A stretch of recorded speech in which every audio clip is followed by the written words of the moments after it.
right time to it. ನೋಡಿ, ನೀವು ದೇವರ ಉದ್ದೇಶದಲ್ಲಿ ನಿಲ್ಲುವಾಗ ನೀವು ತೃಪ್ತಿ ಉಳ್ಳವರಾಗಿರ್ತೀರ. So when you stand under the plans of the Lord, you will be very much satisfied.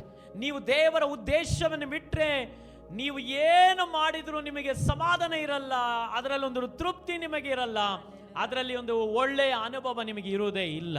Leaving the thoughts of the Lord or the plans of the Lord, if you do anything, you'll not have that satisfaction, you'll not have that things in your life that which gives you peace.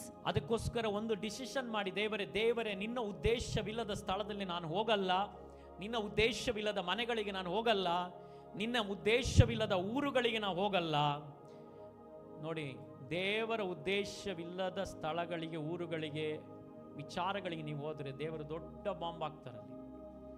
So make a decision that you will not step out to any of the places or any of the things where the God's will is not there or God's calling is not there.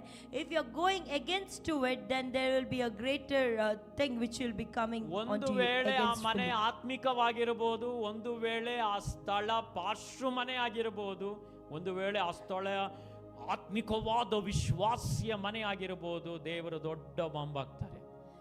It might be a greater house, it might be filled with a spiritual house, it might be a house which is serving the Lord, it might be pastor's house, but also if you're going against the will of the Lord, then things will not be right over there for you.